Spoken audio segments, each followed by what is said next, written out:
Hi dears, എല്ലാവർക്കും നമസ്കാരം. കല്യാണിയുടെയും കിരണിൻ്റെയും നാളത്തെ വിശേഷത്തിലേക്ക് എല്ലാ കൂട്ടുകാർക്കും സ്വാഗതം കേട്ടോ.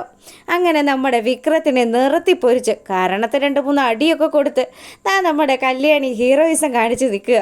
എന്തായാലും തന്നെയും തൻ്റെ അമ്മയും ഒക്കെ ഇത്രയധികം കഷ്ടപ്പെടുത്തിയ വിക്രത്തിനെയും അവൻ്റെ അച്ഛനെയും ഒക്കെ വലിച്ചു കീറാൻ കിട്ടിയൊരു സന്ദർഭമാണ്. ആചാട്ടി അതങ്ങ് നല്ലതുപോലെ അങ്ങ് കൈകാര്യം ചെയ്തു. കിരണാണെങ്കിലോ അവനെ കൊണ്ട് പറ്റുന്ന രീതിയിൽ, നീ എൻ്റെ ഭാര്യയുടെ ദേഹത്ത് കൈവെക്കണമെങ്കിൽ ഈ ആണടത്തനായിട്ടുള്ള ഞാൻ തീരണം, എന്നാൽ മാത്രമേ നിനക്ക് എൻ്റെ കെട്ടിയോളെ എന്തെങ്കിലും ചെയ്യാൻ പറ്റുള്ളൂ. അങ്ങനെ വെല്ലുവിളികളൊക്കെ പരസ്പരം മുറുകി നമ്മുടെ കല്യാണിയും കിരണും കൂടി ആ ആശുപത്രിയിൽ നിന്ന് വിടുക.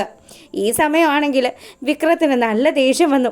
വിക്രം നേരെ പോകുന്നത് നമ്മുടെ പ്രകാശൻ്റെ അടുത്തേക്ക്. അതെ, താൻ വല്ലതുമൊക്കെ അറിയുന്നുണ്ടോ എന്ന് ചോദിച്ചതും, എന്താടാ മോനെ നീ എന്നെ വിളിച്ചത്? കേട്ടില്ലേ താനെന്ന്? എടോ, തന്നെ പോലെ ഒരു മന്ദബുദ്ധിയായിട്ടുള്ള തന്ത ഉണ്ടായിപ്പോയതാ എനിക്ക് പറ്റിയ ഏറ്റവും വലിയ അബദ്ധം. നീ എന്തൊക്കെയാ വിക്രം ഈ പറയുന്നതെന്ന് ചോദിച്ച് പ്രകാശൻ വലിയ സങ്കടത്തിൽ, മകൻ ഇങ്ങനെയൊന്നും പ്രകാശനോട് സംസാരിച്ചിട്ടില്ലല്ലോ.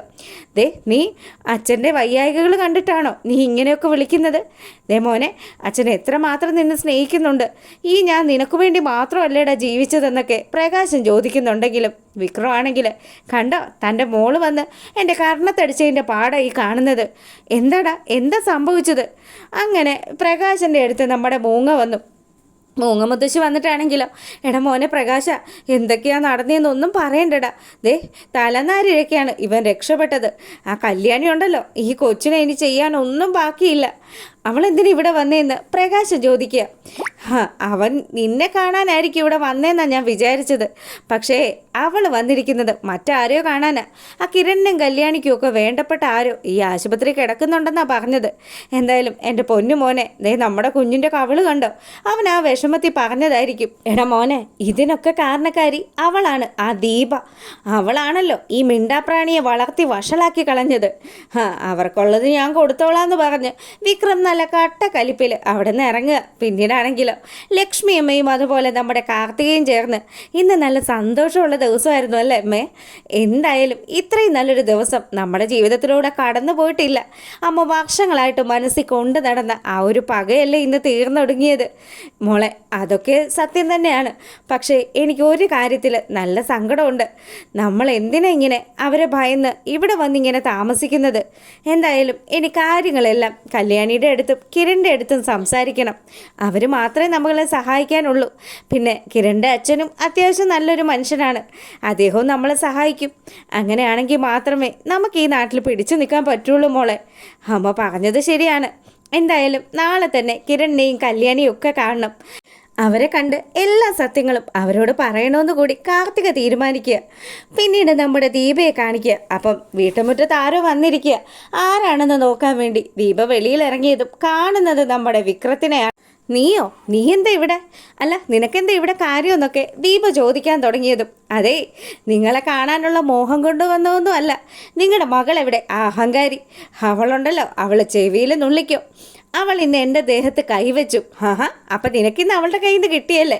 അവൾ എന്തായാലും ഇവിടെ എത്തിയിട്ടില്ല. അവൾ എത്തട്ടെ. എൻ്റെ മോൾ എത്തിയിട്ട് വേണം അവളെ ഒന്ന് അഭിനന്ദിക്കാനായിട്ട്. എന്തായാലും നിന്നെ പോലെയുള്ള ഒരുത്തനെ കൈവച്ചാൽ പോരടാ. നിന്നെയൊക്കെ എന്തിനാ പെറ്റ് വളർത്തിയെന്ന് ഞാൻ പലപ്പോഴും ആലോചിക്കാറുണ്ട്. അതിന് നിങ്ങൾ എന്നെ എന്ത് വളർത്തിയെന്നാ തള്ള ഈ പറയുന്നത്? നിങ്ങൾ ഇത്രയും കാലമൊക്കെ ചെയ്തത് ഞാൻ മറന്നിട്ടൊന്നുമില്ല. ഇപ്പം എൻ്റെ അച്ഛൻ ആശുപത്രി കിടക്കുക. എന്നിട്ട് നിങ്ങൾ ഒരു തവണ അങ്ങേരെ കാണാനൊന്നും അങ്ങോട്ട് കയറിയോ? ഇല്ലല്ലോ. എല്ലാത്തിനും കാരണക്കാരി നിങ്ങളും അതുപോലെ ആ കല്യാണി എന്ന് പറയുന്നവളുവാ. നിങ്ങളെ ഉണ്ടല്ലോ, നിങ്ങൾ മകനിരിക്കെ മകനെ തള്ളിക്കളഞ്ഞ് നിങ്ങളെ എന്താ ചെയ്യേണ്ടതെന്നൊക്കെ പറഞ്ഞ് നമ്മുടെ വിക്രം നല്ല ദേഷ്യത്തിൽ അങ്ങ് ചെല്ലുക ദീപയുടെ അടുത്തേക്ക്. ദീപയാണെങ്കിലോ, നീ എന്തിനാ എൻ്റെ മെക്കിട്ട് വരുന്നത്? ഇവിടുന്ന് വെളിയിലേക്ക് ഇറങ്ങി പോടാന്ന് പറഞ്ഞ് വിക്രത്തെ പിടിച്ച് തള്ളിയതും വിക്രത്തിന് നല്ല ദേഷ്യം വന്നു. വിക്രം തിരിച്ചു നമ്മുടെ ദീപയെ ഒരൊറ്റ ഉന്തു കൊടുത്തു. അങ്ങനെ ആ അമ്മയും തറയിൽ തലയടിച്ച് വീഴുക. ഈ സമയമാണെങ്കിൽ കല്യാണിയും കിരണും അങ്ങോട്ടേക്ക് വരിക. അവരെ കണ്ടതും വിക്രം വേഗം അവിടെ നിന്ന് ഇറങ്ങാൻ തുടങ്ങിയതും കല്യാണി വന്നിട്ട് ചോദിച്ചു, എന്താടാ നീ എന്താ എൻ്റെ അമ്മയെ ചെയ്തത്?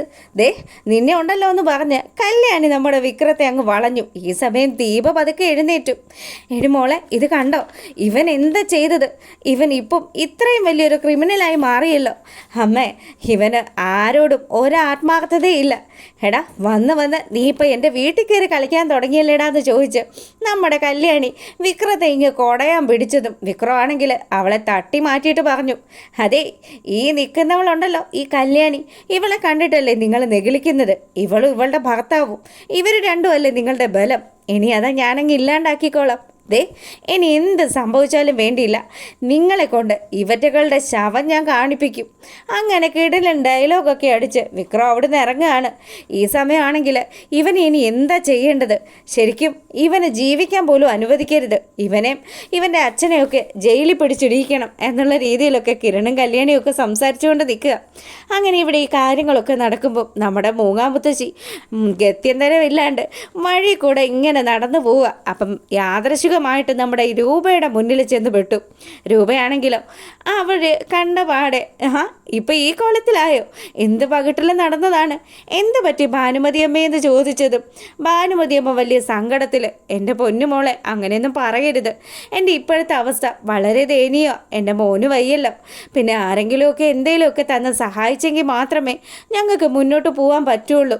എന്തായാലും മോളെ കണ്ട സ്ഥിതിക്ക് എന്തെങ്കിലും മോളൊരു സഹായം ചെയ്യാവോ എന്ന് ചോദിക്കുക. നിങ്ങളെപ്പോലെയുള്ള ഒരു പെരിച്ചാഴിയെ ആരാ സഹായിക്കാൻ പോകുന്നത്? നിങ്ങളെ ഒറ്റൊരുത്തി കാരണം നിങ്ങളുടെ മകനും കൊച്ചുമകനും ഒക്കെ വഴിതെറ്റിപ്പോയത്. അതുകൊണ്ടാണല്ലോ എൻ്റെ സോണിമോളുടെ ജീവിതത്തിലും പ്രശ്നങ്ങളുണ്ടായത്. എന്തായാലും അങ്ങനെയുള്ള നിങ്ങൾക്ക് 10 പൈസ തരില്ലെന്ന് പറഞ്ഞ് രൂപ നമ്മുടെ മൂങ്ങയെ ആട്ടുന്നതാണ് നാളത്തെ വിശേഷം.